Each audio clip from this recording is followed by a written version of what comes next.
آج سے سندھ بھر میں منشیات کے خلاف کریک ڈاؤن کا آغاز، عوام کو جلد آگاہ کیا جائے گا کہ وہ کن فون نمبرز پر منشیات فروشوں کے خلاف اطلاع دے سکتے ہیں۔ وزیر ایکسائز شرجیل میمن کی نیوز کانفرنس۔ کراچی میں عید کے بعد پیپلز بسوں کی تعداد میں اضافے کی بھی نوید سنا دی۔ پنجاب کابینہ نے 4,480 ارب روپے سے زائد بجٹ کی منظوری دے دی۔ ترقیاتی بجٹ کے لیے 655 ارب، صحت کے لیے 47 اور تعلیم کے لیے 596 ارب روپے مختص۔ اسفند یار ولی ہرجانہ کیس میں شوکت یوسفزئی کو 15 کروڑ روپے ادا کرنے کا حکم۔ پشاور کے ایڈیشنل اینڈ سیشن جج اعجاز قاضی نے فیصلہ سنا دیا۔ شوکت یوسفزئی طلبی کے باوجود عدالت میں پیش نہیں ہوئے۔ اکبر ایس بابر نے پی ٹی آئی کے غیر ملکی اکاؤنٹ کی تحقیقات کا مطالبہ کر دیا۔ بانی رکن کا وزیر داخلہ محسن نقوی کو خط، کاپی وزیر اعظم شہباز شریف کو بھی بھیج دی گئی۔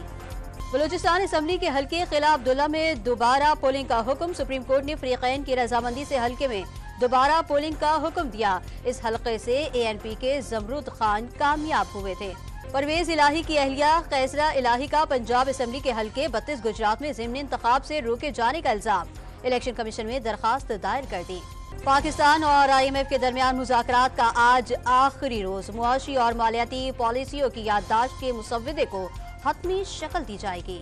سندھ ہائی کورٹ میں پی آئی اے کی ممکنہ نجکاری کے خلاف درخواست۔ سول ایویشن، پی آئی اے، وزارت نجکاری کمیشن اور دیگر کو نوٹس۔ پی آئی اے کی ممکنہ نجکاری سے متعلق وفاقی حکومت سے وضاحت طلب۔ اسٹیٹ بینک نئی مانیٹری پالیسی کا اعلان آج کرے گا۔ تجارتی حلقے شرح سود میں بڑی کمی کے خواہش مند۔ اسٹاک مارکیٹ پالیسی ریٹ میں ریلیف کے متعلق نا امید۔ شرح سود 22% پر برقرار رہنے کا امکان۔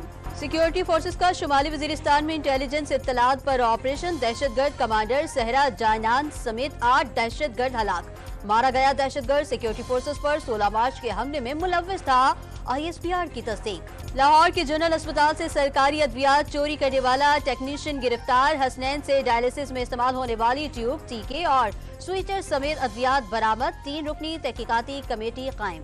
ملتان میں F I A crime circle کا پاسپورٹ آفس پر چھاپا۔ درخواست گزاروں سے اضافی رقم وصول کرنے پر 6 ایجنٹوں سمیت متعدد ملازمین گرفتار۔ کراچی میں گھر چھوڑ کر جانے والے کمسن بہن بھائی کا ضیاء الدین اسکول میں داخلہ۔ پیپلز پارٹی کے رہنما ڈاکٹر عاصم حسین نے ایان اور انابیہ کے گریجویشن تک تعلیمی اخراجات کی ذمہ داری اٹھائی تھی۔ پشاور ہائی کورٹ میں رمضان میں اشیاء خورونوش کی قیمتوں میں اضافے اور ذخیرہ اندوزی کے خلاف دائر درخواست پر سماعت۔ عدالت نے چیف سیکریٹری اور سیکریٹری فوڈ سے 20 مارچ کو جواب طلب کر لیا۔